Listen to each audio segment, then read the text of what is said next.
to that big old straight pipe Hemi scream up this hill. Hey, morning everybody. So it is Wednesday, the 27th of October. Hang on a second. Yep, it's the 27th of October. And the Jeep, well, the Jeep's on a trailer behind me. It developed a pretty bad case of death wobble really quickly. I've been having a little bit of a vibration when I would hit bumps in the road, and honestly, I just kind of thought that I had tires going out of balance because I haven't balanced the tires in a year. So I went and had those spun balanced, and it didn't change anything. And then I was hitting I hit a bridge flying over the train tracks in town where I live, and full-on death wobble set in. So it'd been getting a little jiggly for a while, and finally developed into full-on death wobble. 12,400 miles, really premature for a Jeep, brand spanking new Wrangler JL. So emailed the dealer, and they said, yeah, it's under warranty, and all the part numbers have changed. So it appears that the drag link ends and the tie rod ends have all been upgraded since 2018 when this JL was built. So they're replacing all of that stuff, and they're going to replace the steering dampener again, just since it's been kind of loose and floppy for a while. But oh god, like there, I just crossed another bridge in the truck, and I guarantee that would have set off death wobble in the Jeep. So it's like 120 something miles from my house to the dealership that I like. So I figured I'd just borrow a trailer and get it up here. Plus, I'm gonna have them reprogram the truck a little bit. I think I've got them talked into changing the parameters when MDS comes on. I have it in tow haul mode right now, so it doesn't come on. But they said that they would be willing to adjust the parameters and maybe set it to a lot higher speed. So I'm going to see if I can talk them into letting MDS come on above 65 miles an hour, so it doesn't just constantly drop in and out, in and out, in and out when I'm driving around town. So I'm going to throw a quick little clip in here when I was diagnosing what was loose on the front of the Jeep, and then I will see you guys at the dealership.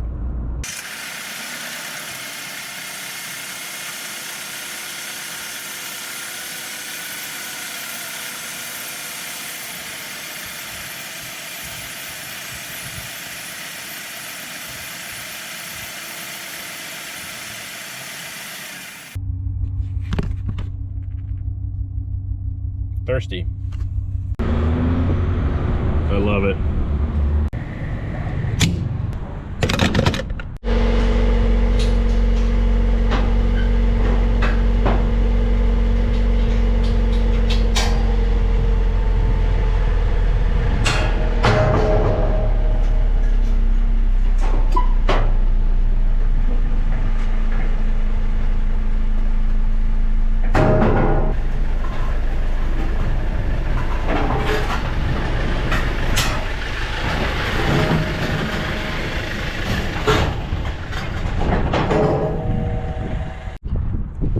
There's a Ford Bronco parked somewhere over here at this Ford dealership. Yep, I can see it.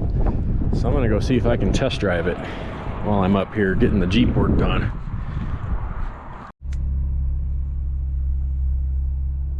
That's right, people, we're test driving a Bronco.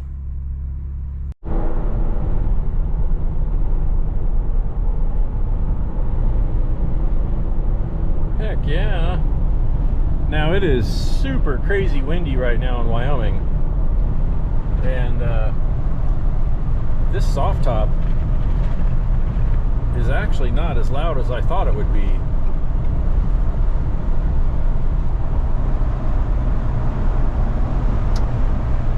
Huh.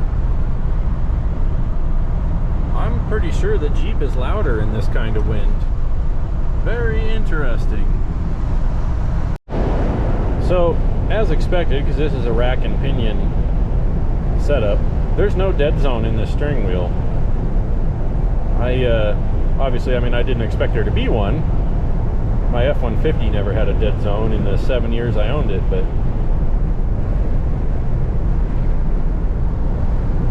yeah, I don't know if the GoPro microphone's picking up that wind noise. This definitely feels bigger to drive. Those two front points on the hood there makes this feel like it's larger than the Jeep. It'd be nice if I could get them parked side by side, but I'm not going to be able to do that today. Good visibility out of the mirrors too. I've done a really good job with this. The seat's instantly comfortable.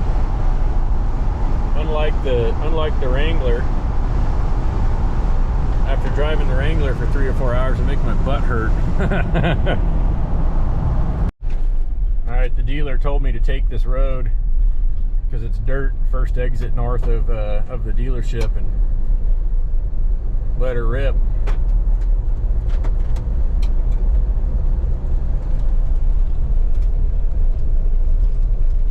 It feels really planted, even when you're whipping the steering wheel back and forth. Of course, these tires are completely aired up, way too much.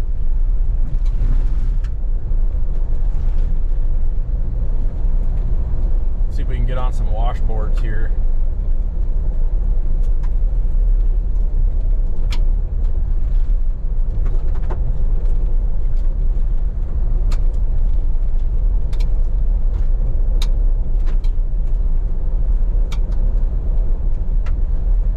Yeah, this thing's just eating this up. I'm not seeing too much in the way of washboards here, but 55 miles an hour down the dirt road, no steering wheel slop, nothing. Just because of the independent front suspension. Yeah, there's some washboards I just went flying across. It just soaks it up. High speed off-roading, just like they say. Let's push it a little bit here. I got the traction control to light up just a little bit there. Dang.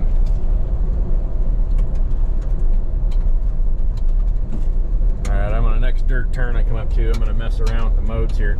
This is a wild track, so there's no sway bar disconnect on it, but it's got the front and rear locker and the trail turn assist, so we'll play around with the four-wheel drive system here in a second. Alright, so now we're in Baja mode here, and I'm going to just punch it and see what happens. Oh, yeah, holy moly! Jesus. Oh my God, I don't know if that came across very well, but it put me back in the seat. I'll do that one more time. Okay. Alright, let's see, let's try this. Here we go. Jeez Louise.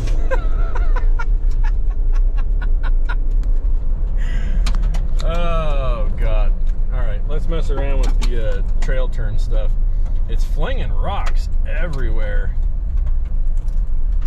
Let's come to a stop here and change our mode.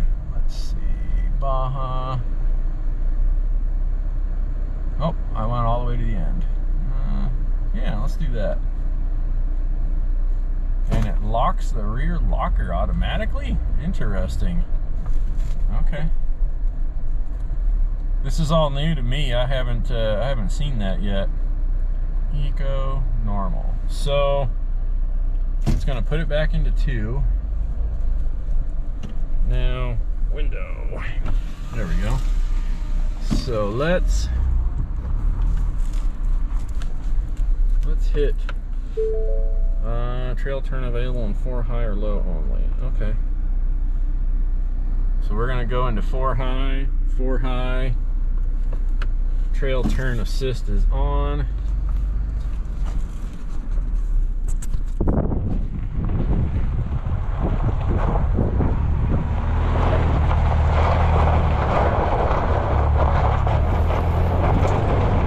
Holy cow. Hopefully that came out on the video.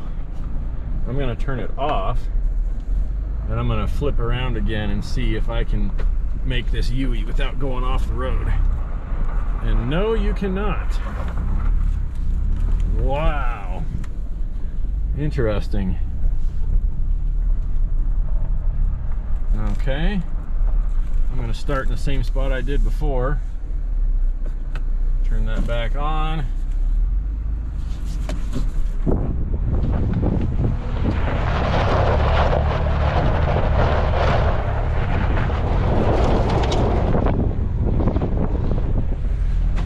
That is an interesting feature. Very hard on the trails when you're off-road in Colorado, though. Huh. Well, let's get out and look at this thing for a minute. All right. Now I understand where all the thorns were coming from that were in the tires. Wild track. So this is not the Badlands, but they did put the winch on the front, which is something that I would definitely want on a Bronco. What an interesting rig. Ford's really done a good job with this. Really special thanks to Laramie Peak Motors for letting me take this thing out for a cruise, because I've been wanting to drive one of these for quite some time now. I've seen a couple of them in person, but I have not had the opportunity to get my hands on one and actually drive it. But man, oh man. Let me get out of the thorn bushes here so I'm not stabbing this stuff into my shoes.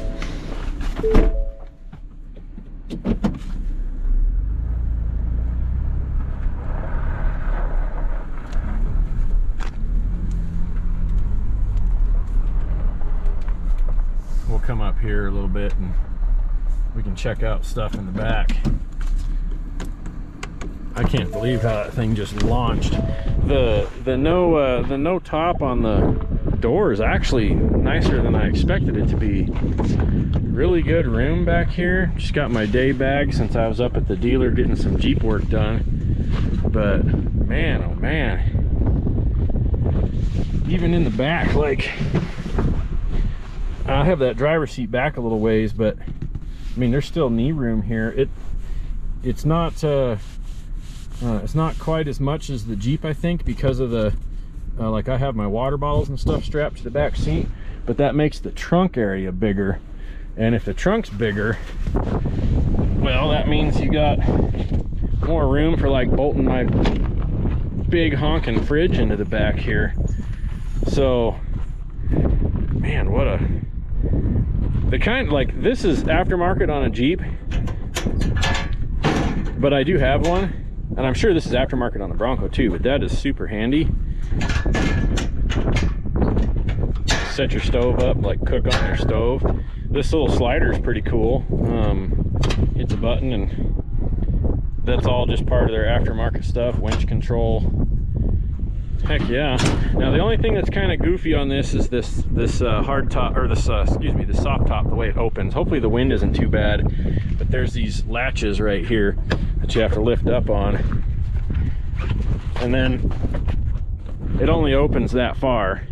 So that is kind of one drawback, the way that hinge is open. I know there's a stick in here somewhere that'll hold this open, but then you kind of pull it back down, and that one latched. There we go, got that one to latch.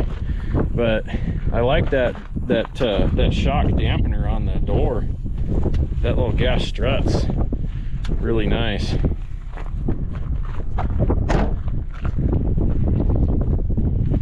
Come around to this side here. Yeah,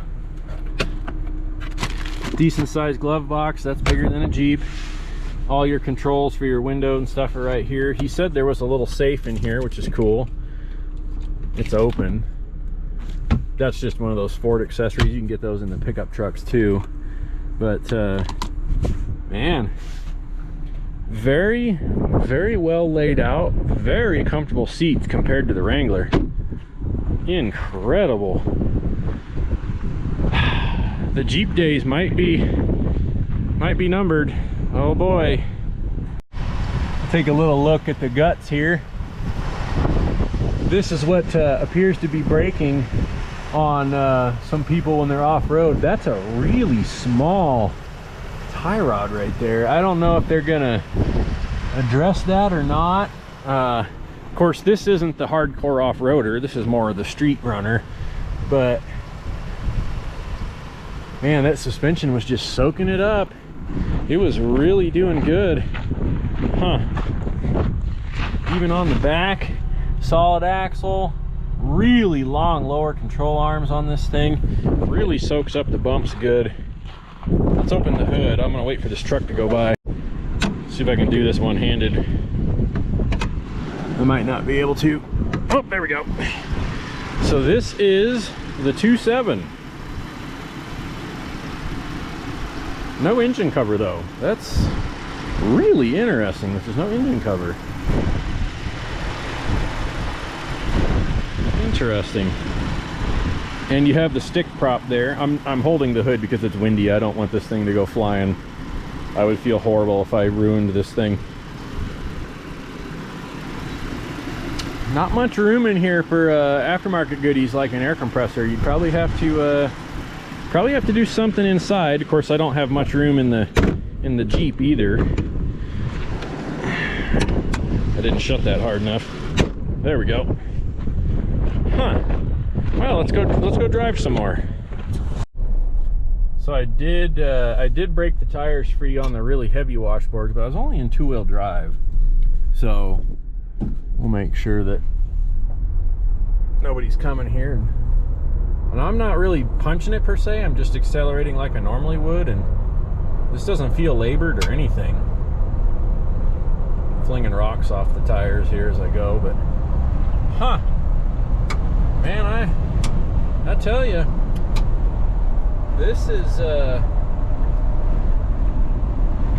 nice machine.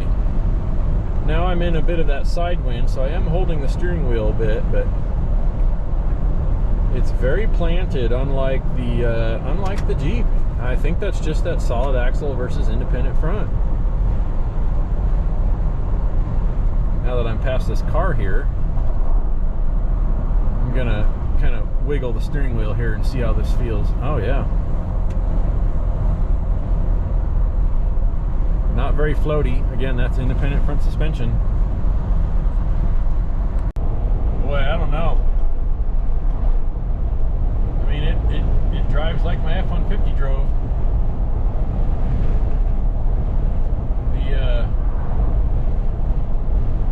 The Jeep's days might be numbered. Granted, you can't get these. You really can't get these right now. I'm gonna have to talk to the dealer when I get back into town. Up here in the great wide open of Wheatland, Wyoming. So here's one final little thought. This just kind of hit me, and it's kind of stupid and I don't know why, but that hood, that little tie down on the hood, gives you perfect freaking lane placement if you hold that on the yellow line. I don't know, just kind of a dumb little observation that I made, but you put that right on the yellow line and you have perfect lane placement driving down the road.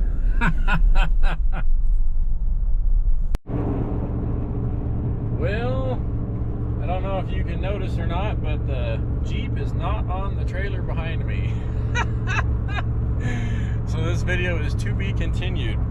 They put my Jeep up on the rack, and there's more stuff loose than just the drag link and tie rod, excuse me. So it looked like the front track bar was also wearing out.